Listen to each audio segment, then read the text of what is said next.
Estamos apresentando o programa Um Toque de Deus, com o pastor Paulo Romeiro. Agora, você pergunta e nós respondemos. Perguntas e respostas no programa Um Toque de Deus. Pode fazer. Vamos fazer essa aí que chegou pelo Facebook aí. O Douglas Fidalgo escreveu no nosso Face agora, ele manda um abraço, pai, pra você, e ele pede pra você também comentar sobre o Reverendo Moon. O Reverendo Moon morreu recentemente, né?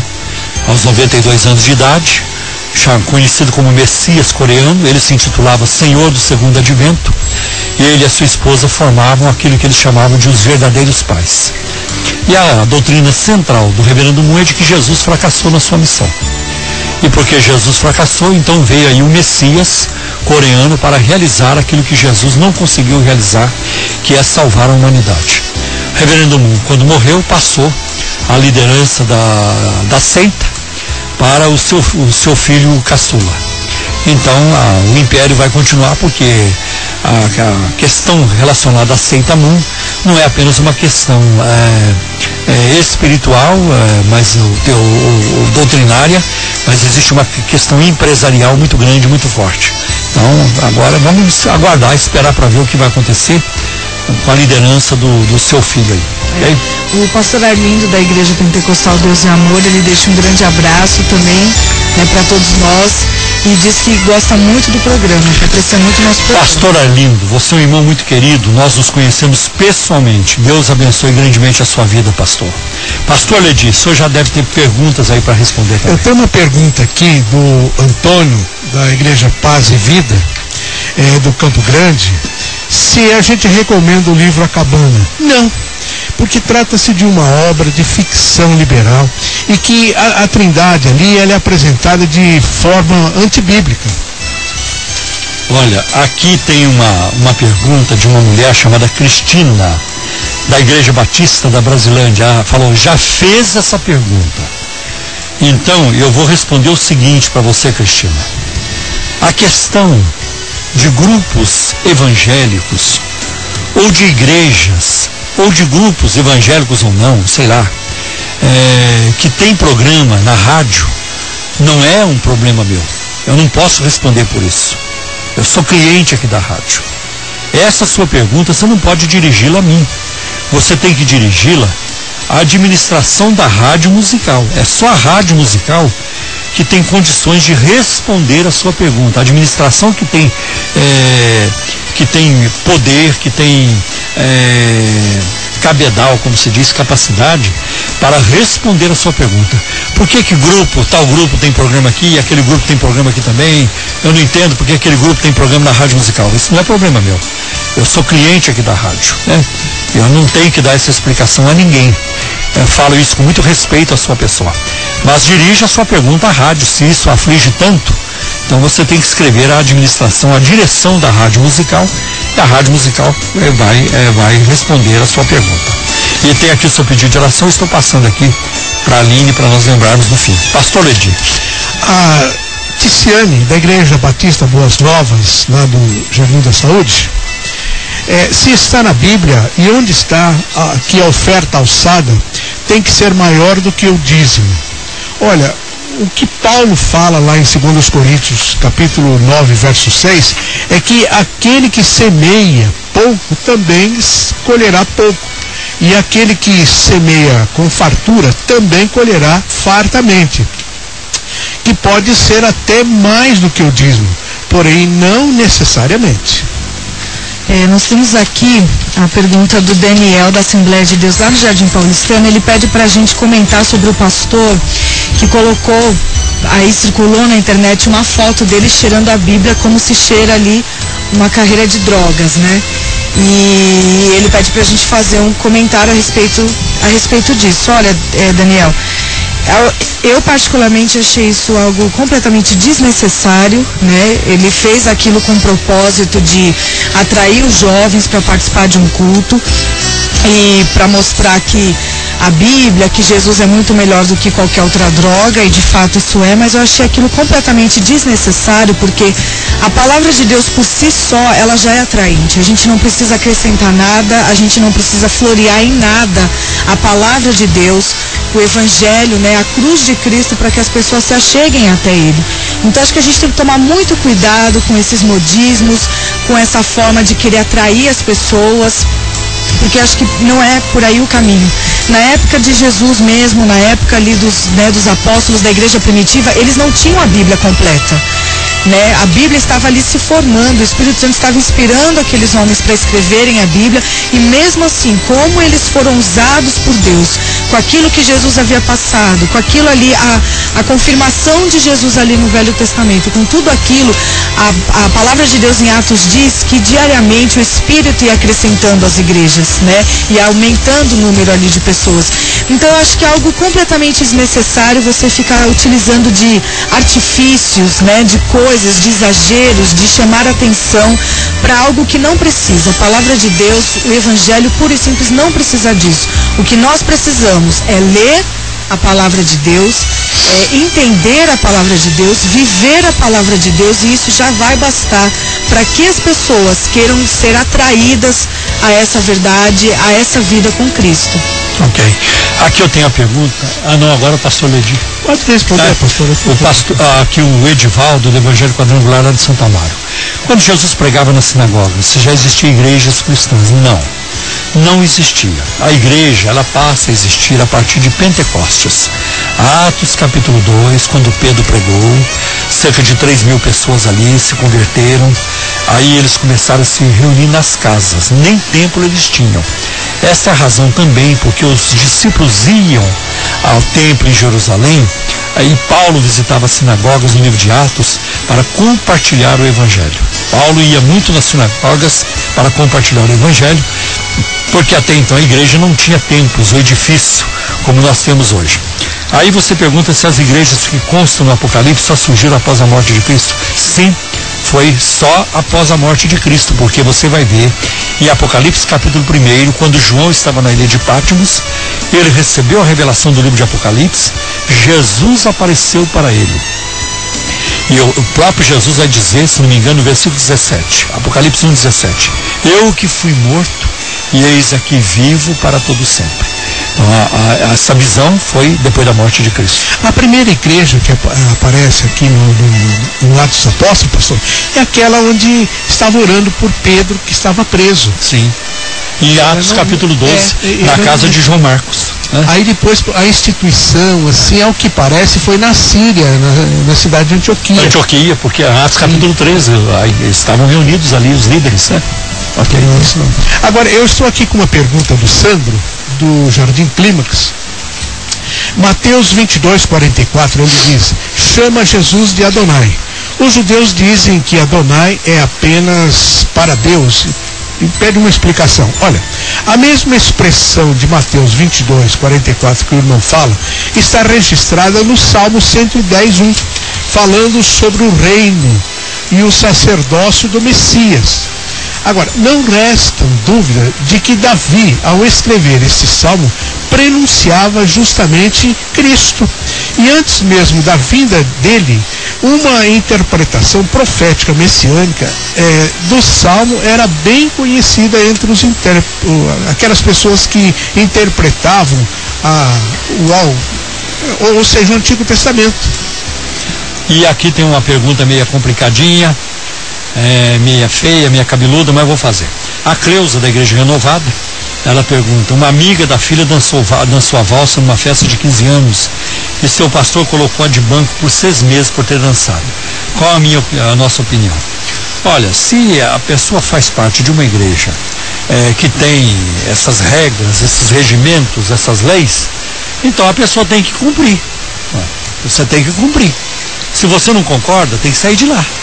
Por exemplo, tem igreja que proíbe o uso da televisão. Não sei se ainda tem, mas teve uma época que tinha. Eu não faria parte dessa igreja, ficar lá brigando com o pastor, não, porque eu não aceito, porque eu tenho. Não, eu vou procurar minha turma. Cada um vai procurar a sua turma. Se você Existem igrejas, por exemplo, que proíbem as mulheres de usar calça comprida. Você não pode ir para lá para afrontar o pastor. Eu uso calça comprida e acabou, ninguém manda em mim. Está errado? Isso é errado. Vai procurar a sua turma. Vai para uma igreja onde não é problemas. Então, esse tipo de pergunta nem cabe. Sabe? O pastor deixou de banco e tudo isso. Então, eu acho assim.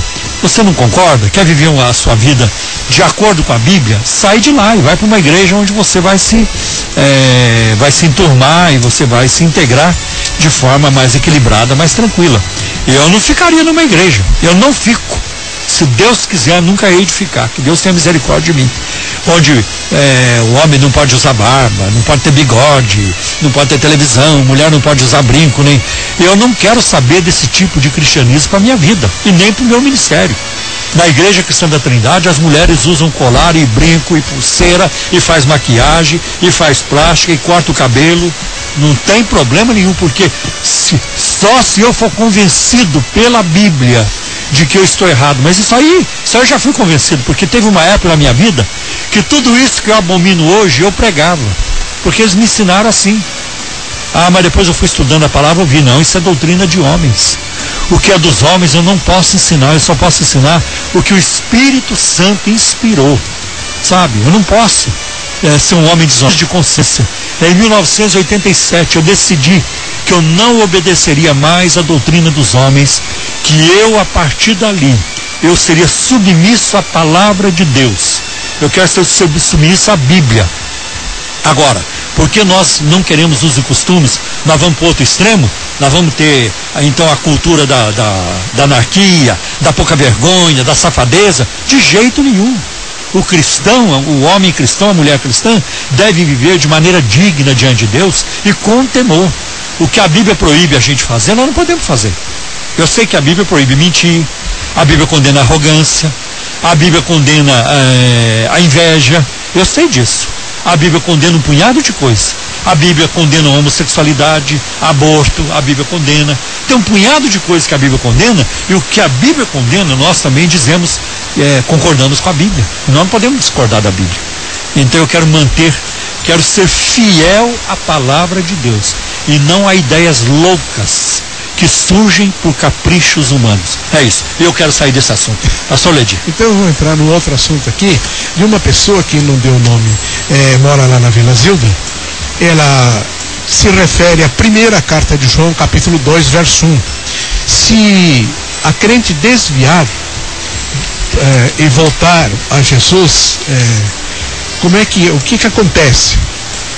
Essa pergunta, eu respondo o seguinte: se pecar e se arrepender, nós temos um grande advogado para nos defender, Jesus Cristo. Volte-se para Jesus o mais rapidamente possível, não fique desviado não. O José Santos, da comunidade Mundo para Cristo Jardim Miriam, ele pede para falar alguma coisa sobre esse pastor americano aí, que está gerando toda essa polêmica, que um tempo atrás ele queimou um exemplar do Alcorão, e aí agora teve esse filme, né, falando mal de Maomé, e esse pastor está apoiando esse filme, está gerando muitos conflitos, muitas mortes. Então o José pede para a gente fazer um comentário a respeito disso. Antes do pastor Paulo falar, eu digo que esse pastor, ele é um oportunista. Ele é um tolo, ele é um idiota. Aonde se viu fazer isso? Ficar provocando os outros, ficar falando mal da fé dos outros, desse jeito. Dando mau testemunho. Dando mau testemunho, queimando Alcorão. Está errado. Está errado também, só porque alguém fez um filme aí sobre Maomé, que nem o governo americano, como se o governo americano fosse culpado disso. Pelo amor de Deus. Então o camarada escreve um livro, faz um filme, a culpa é do governo. O governo bancou, o governo mandou alguém fazer o filme, e já sai matando, e já sai destruindo tudo. Sabe, aonde que está a ética do amor? Como é que pode alguém, em nome da minha religião eu odeio, em nome da minha religião eu mato? Isso é loucura. O ser humano está doido, está louco. Em pleno século XXI, sabe, nós não evoluímos nada não. Fala-se em evolução, eu cada vez estou acreditando menos em evolução. Nós estamos vivendo uma involução. A coisa está regredindo. Daqui uns dias, ou daqui a alguns séculos, eu não vou estar aqui para ver, é capaz de voltar à era das cavernas. todo mundo na caverna com tablet, com iPod, com essas coisas tudo, com a tecnologia muito mais avançada do que temos hoje. Mas o ser humano está regredindo, não pode. Só porque alguém falou mal do Maomé, agora a turma já sai matando todo mundo. Gente, e o amor? A religião não ensina a amar.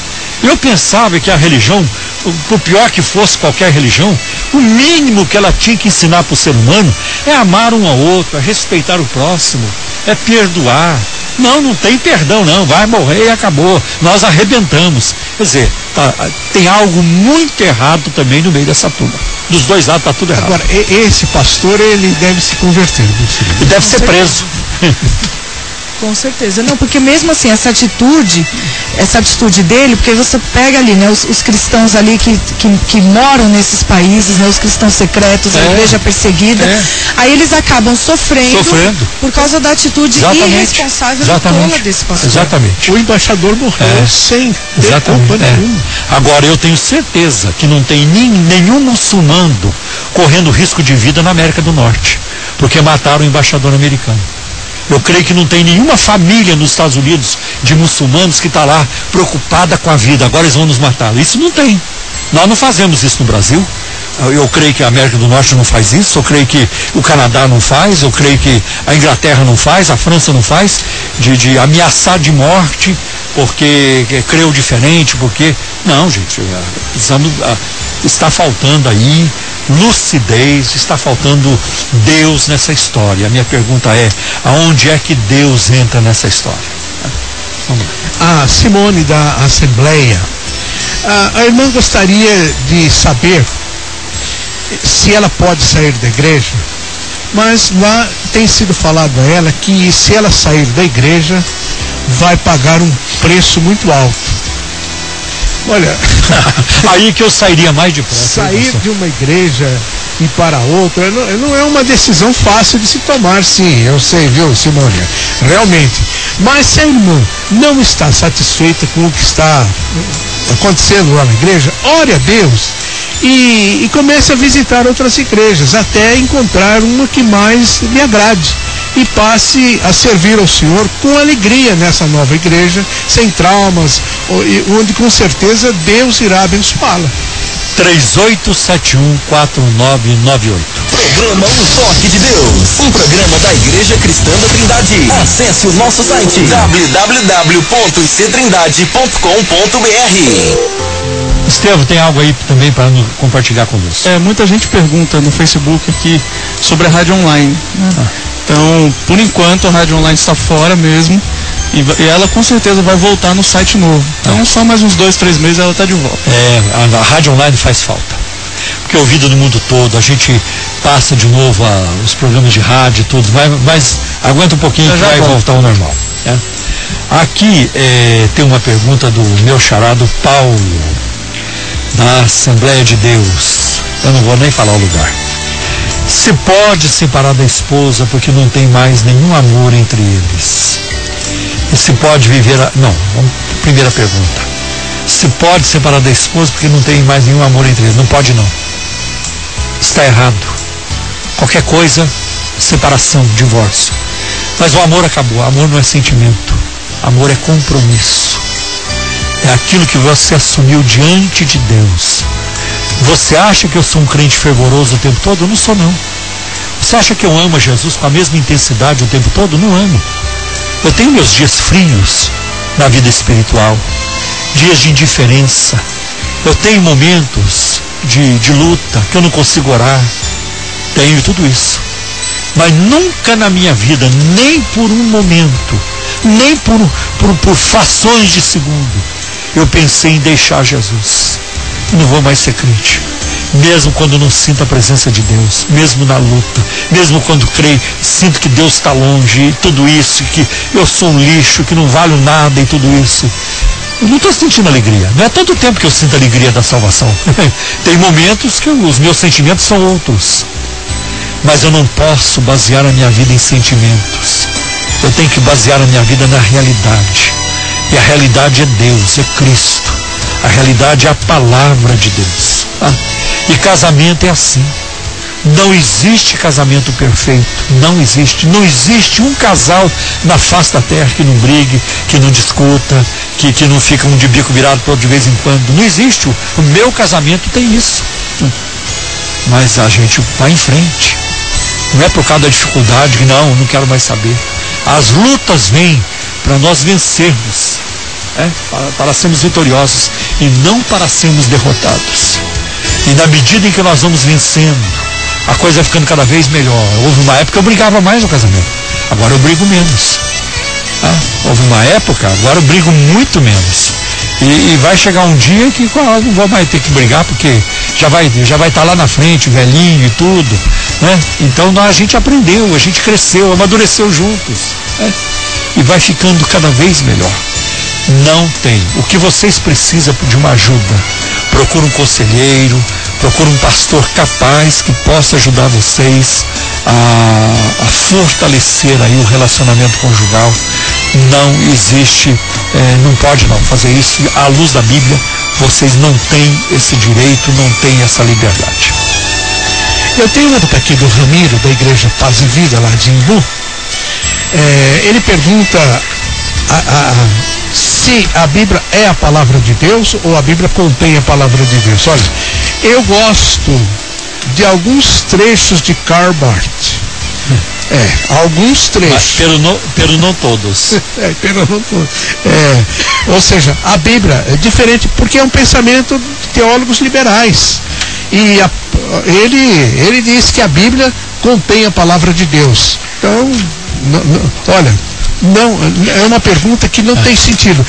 Você fique com a Bíblia, ela é a palavra de Deus, então. Karl Barth também ensinava que a Bíblia se tornava a palavra de Deus na pregação. Quando a palavra de Deus era pregada, então ela se tornava a palavra de Deus. E é claro, as ideias de Karl Barth, o que ele escreveu, a luta dele foi contra aquele liberalismo exacerbado, e ele combateu aquilo. Só que ele não foi longe o suficiente, acabou caindo na nova ortodoxia, e que não deixa de ser também uma forma de liberalismo. E passou a ser um teólogo miscelâneo. A Rosa, da Igreja Avivamento Bíblico, lá do Jardim Clímaco, ela agradece muito a Deus pela sua vida, Pai, por nós aqui da equipe que estamos a fazer o programa, porque ela disse que não consegue ir na igreja e para ela o programa é um culto. Que ela disse que ama todos nós, a minha mãe Simone também. Então, muito obrigada, Rosa, pelo seu carinho, pelo seu apoio ao nosso ministério. A minha esposa logo vai voltar aqui pro programa para fazer um momento da família. Nós sentimos muita falta. Eu tenho aqui o Edno de Souza, veio pelo Facebook, indicação de um livro de teologia sistemática. Eu indico para você o livro do Wayne Grudem, W-A-Y-N de Nair, E de Estrada. Grudem, G, G de gato, R-U, D de dado, E e M de Maria no fim. Grudem, Wayne Grudem. É muito bom o seu volume de teologia sistemática. O Weidix, da Igreja Trono do Cordeiro, lá do Ipiranga, se há alguma base bíblica para colocar o nome do dizimista no mural da igreja. Olha, base bíblica não existe. Contudo, a igreja que adota esse procedimento deve-se obedecer a tais normas, sem nenhuma contestação, não. Se a igreja ela adota o sistema, continua, mas não é bíblico isso, né? O Rio, do lado da Bela Vista, ele disse que tem uma pesquisa que essa pesquisa diz que há 500 mil desviados em São Paulo, e isso é culpa dos líderes. Não, se isso é culpa dos líderes, né? Olha, eu acho que eu não desconheço essa pesquisa, mas eu acho que ela está conservadora demais. Eu acho que tem muito mais crentes desviados aí do que 500 mil. Fala-se hoje, por exemplo, em 4 milhões de evangélicos no Brasil que circulam de igreja em igreja, não param mais em igreja nenhuma. Eu creio que uma boa parte disso é da liderança. Existe aí uma liderança no Brasil que não consegue mais pregar o evangelho, apenas fazer negócio com o evangelho. Agora tem duas coisas que está tomando conta da mente dos pastores e bispos e apóstolos no Brasil, dos pregadores no Brasil. É o viés empresarial, é dinheiro, empresa, e agora a política também. É incrível como cada vez mais a igreja evangélica quer investir no poder terreno, né? É incrível, fazendo um caminho totalmente inverso daquilo que é a proposta de Jesus, a proposta da igreja no Novo Testamento. O meu reino não é deste mundo, mas agora isso mudou, né? Isso mudou. Eu ouço até um pregador criticar aquele texto, já ouvi um pregador criticar aquele texto de Provérbios capítulo 30, versículo de 7 a 9. 2 coisas te pedi, não mas negue antes que morra.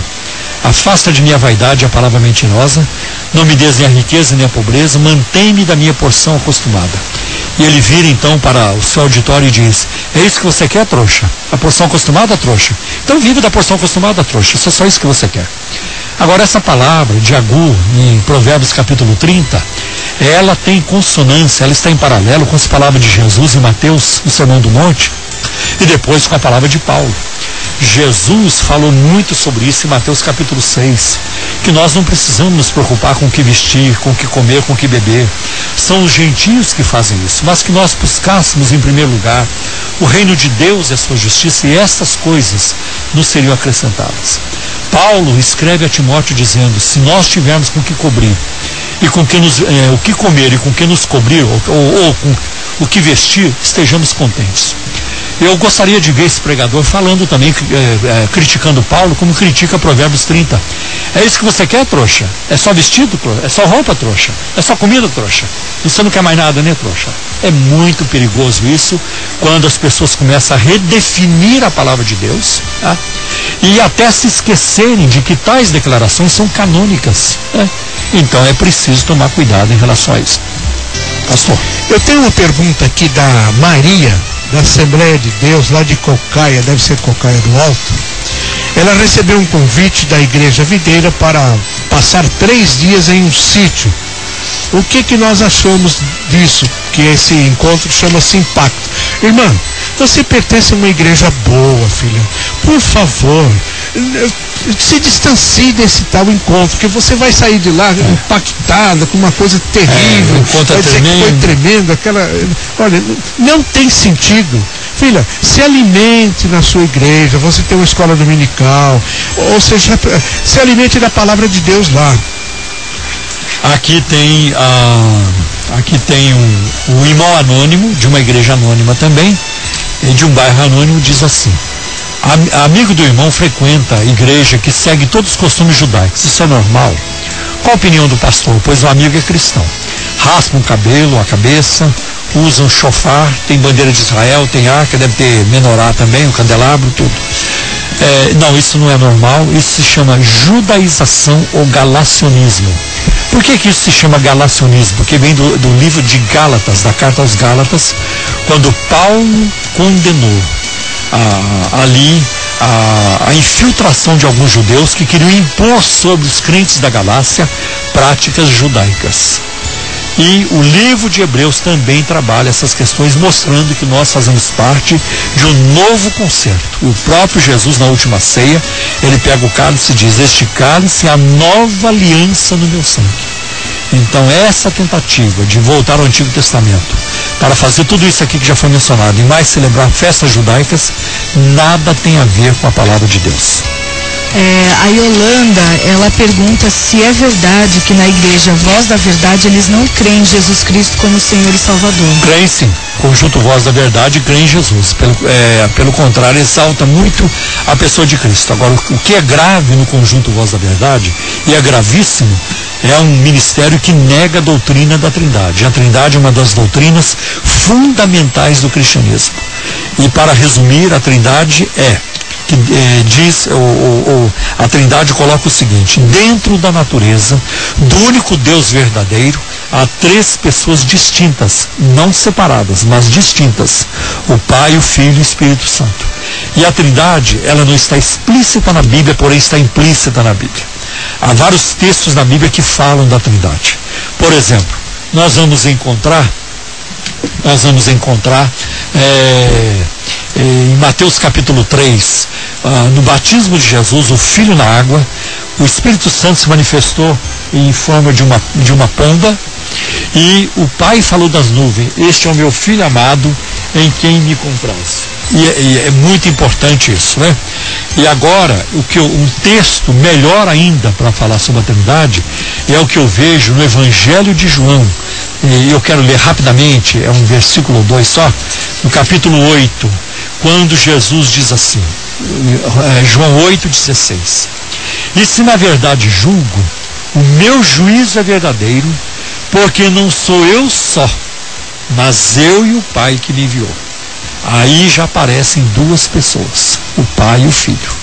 O Espírito Santo vai aparecer também em outros textos da Bíblia e às vezes é mencionado junto com o Pai e o Filho, como acontece no último versículo da segunda carta aos Coríntios. Pastor. Exato, esse versículo é o que fala tudo. A bênção. A graça de nosso Senhor Jesus Cristo, o amor de Deus nosso Pai e a comunhão do Espírito Santo. Paulo ele entendia disso aqui. Deixa eu fazer essa.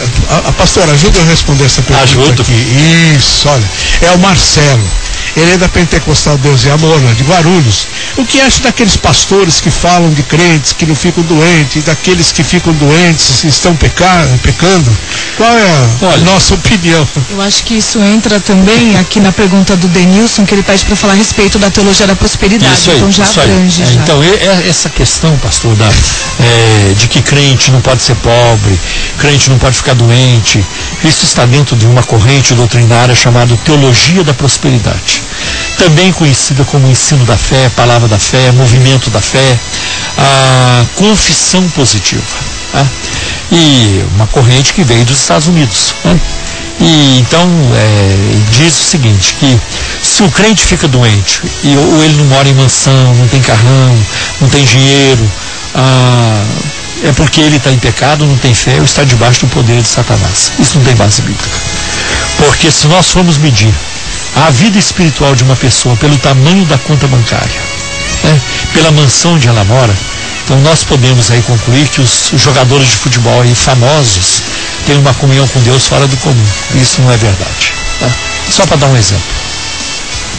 Então, essa erva daninha, ela já se alastrou pelas igrejas brasileiras. Eu me sinto até constrangido em responder uma pergunta dessa. Eu começo. Eu sinto muita tristeza. Ver assim as pessoas ali na televisão e tal. Eu não sei quando eles ficarem doentes, como é que vai acontecer isso aqui. Mas eu estou com uma pergunta aqui do Natanael, da Assembleia de Deus, lá da freguesia do Ó. Falar sobre Isaías 6, versículo 1. Se realmente ele viu a face do Senhor. Olha, Isaías, ele descreve aqui uma teofania. Quando ele diz, eu vi o Senhor, ele está dizendo, eu vi o Adonai, isto é, eu vi o soberano. E aqui nós temos ainda,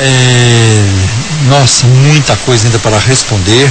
Eu não sei se aqui é de Campo Belo, eu fico em dúvida se é a Thelma, escreveu Thelma, deve ser Selma, né? Eu não sei se é você, a Selma de Campo Belo, que está nos ligando.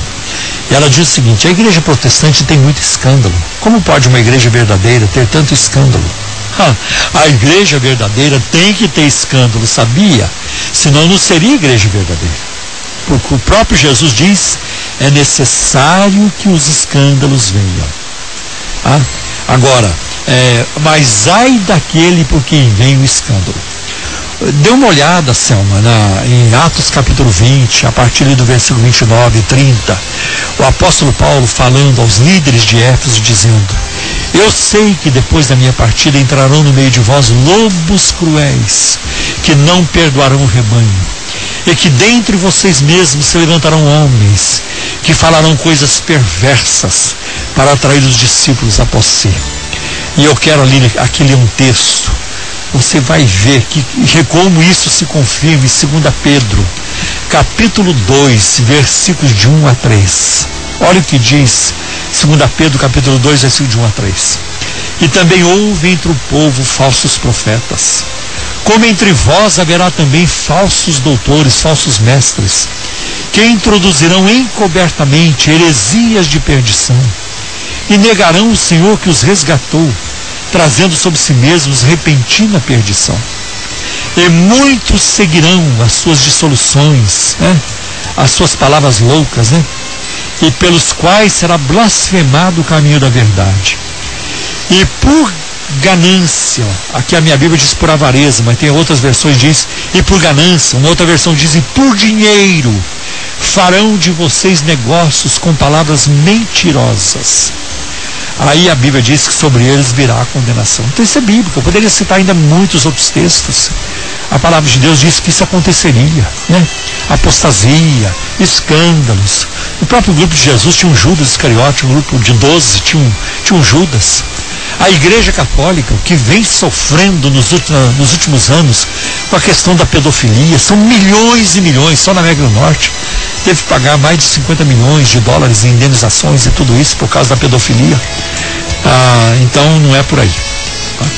Eu estou com uma pergunta aqui do Silva. Pede para explicarmos a respeito de Jó 1, capítulo 1, verso 6. Quem são esses filhos de Deus? São os anjos ou homens? Olha, a mesma expressão filhos de Deus que ocorre em Gênesis 6:2 é essa mesma expressão. Aqui, porém, o significado claramente denota seres celestes ou anjos criados por Deus para serem servos dele. Agora, Satanás é uma dessas criaturas. Ele aparece como adversário para perturbar o reino de Deus e causar dificuldades nesse reino. Aqui tem um irmãozinho da Assembleia de Deus que ele trabalha num restaurante como garçom. De vez em quando ele liga aqui bravo, esse irmão. Ele disse que tem aí um líder aí, um apóstolo aí, famoso, que frequenta o restaurante onde ele trabalha. E ele prega, esse apóstolo prega uma coisa e vive outra, para eu falar a respeito. Olha, eu não vou falar nada, eu só vou dizer que eu lamento. Lamento profundamente. A Antônia, da Igreja Batista lá de Vila Ema, ela parabeniza o nosso programa, ela acha o programa é excelente, ela nos ouve já há muitos anos, já ela nos acompanha, ela tem um pedido de oração que nós vamos apresentar depois. Muito obrigada, Antônia, pelo seu carinho conosco, por nos acompanhar já há tanto tempo. Deus te abençoe. A Vera, lá da congregação Jardim América, deve ser congregação cristã, ela pergunta se nós indicamos o livro de Paul Se-Young. Agora é David, né? Não, esse aí é outro. Esse Paul Se-Young... Não, Paul Se-Young é de um outro ministério. Eu não recomendo também. Não é o Paul Young Cho, não. É o Paul Se-Young do Livestream. Eu esqueci o nome em português, mas... Não é Árvore da Vida, não. E aí, ele tem ensinos que são contrários à palavra de Deus, principalmente a questão sobre João Batista, batismo salvífico. Então eu não recomendo esse ministério. É o que eu iria falar também. Olha, leia John Stott, Max Lucado, leia o Charles Swindoll, Billy Graham, isso. Lê a Bíblia, né? Lê a Bíblia. Uma vez eu perguntei para um colega de trabalho, diz aí para mim rápido, um bom livro sobre oração. E ele respondeu assim, serve a Bíblia? Foi muito interessante. Pastor, o senhor tem mais perguntas? Eu tenho pergunta aqui do Florentino, Paz e Vida. Ele pede onde podemos encontrar o livro Super Crente. Pastor Paulo Romeiro, que é o autor do Super Crente. O livro Super Crente tem nas livrarias, né? O Evangélicos em Cristo está esgotado, como Decepcionados com a Graça está esgotado, mas o Super Crente você encontra nas livrarias e lá na nossa igreja também, lá tem também à disposição. Conde de Sarzedas, vários números lá. O Tadeu, da Assembleia de Deus, lá de São Bernardo do Campo, porque a maioria das igrejas não prega sobre o Apocalipse. Manda um abraço ao pastor Paulo. Olha, porque tal mensagem deixou de ser atraente, não surtindo o efeito que se esperava. Ou seja, outrora as vidas das pessoas eram modificadas. Agora, com o advento do humanismo, Deus deixou de ser o foco principal, dando lugar ao homem. Esse não se interessa por conhecimentos futuros. O que lhe interessa é o aqui e o agora. E com ênfase no sucesso para se viver melhor aqui na Terra. Essa é a nossa resposta. Aqui tem uma irmã que perguntou para mim, e eu com muito respeito eu respondo a pergunta dela. O irmão, né, do Jurandir, da Igreja Primitiva, lá do bairro Paulista. Aonde a Bíblia manda as irmãs usarem brinco colares? A Bíblia fala para não usar em 1 Pedro 3:3, né? Olha, a Bíblia não manda mesmo. Porque, como a Bíblia também não manda ninguém comer chocolate. Tem na Bíblia, a Bíblia manda alguém comer chocolate, mas as irmãs comem, né? Não, todo mundo, não só as irmãs. A Bíblia manda a gente comprar geladeira? Não manda, mas na minha casa tem geladeira. A Bíblia nem manda alguém assistir televisão, mas nós assistimos. Tem coisa na televisão que me interessa, né? A Bíblia não manda ninguém ter computador, mas nós temos. Então a Bíblia não manda tudo. E a Bíblia não vai mandar mesmo. E a mulher usará o colar assim, assim. E o brinco da mulher será assim, assim. Agora, a Bíblia, ela também não proíbe. Se você quiser uma prova, leia Ezequiel capítulo 16. Se fosse proibido a mulher usar joias, Ezequiel capítulo 16 não poderia constar da Bíblia. Porque ali o próprio Deus descreve joias como uma coisa positiva. Ao falar de Jerusalém, o próprio Deus. Eu enfeitei você. Eu coloquei brinco nas suas orelhas. Eu pus um colar no seu pescoço. Eu pus uma joia na sua testa. E assim, assim, eu te dei um vestido bonito. O próprio Deus falando. Ezequiel capítulo 16. E pronto. E Rebeca ali, né? Quando o servo de Abraão a encontrou, ele deu joias para ela. O que a Bíblia condena, e o texto de Pedro está condenando, é o exagero. A Bíblia não permite o exagero, tá? Os extremos. A Bíblia ensina temperança. Está errado mesmo. A mulher colocar 10 colares no pescoço, está errado. Vai ter problema de coluna com tanto peso, né? Ou então às vezes você 12 brincos. Dá ênfase nisso, né? Às vezes a mulher, né, uma pessoa, enfim, ela deixa de repente ajudar uma pessoa na igreja que está passando necessidade de investir. Gasta milhares de reais numa joia. Está errado. E não precisa, em vez de ajudar, em vez de ajudar, ela opta por adquirir aquele bem, isso está errado. Tá errado. Mas não tem problema nenhum você comprar e... É errado uma mulher crente usar um vestido de 5 mil reais, de 8 mil reais, 10 mil reais, está errado. Está errado. Para mim é inaceitável um pastor usar um terno de 4 mil, de 5 mil, peraí, está errado. Isso não é cristianismo. Só se não tivesse mais ninguém na terra passando dificuldade.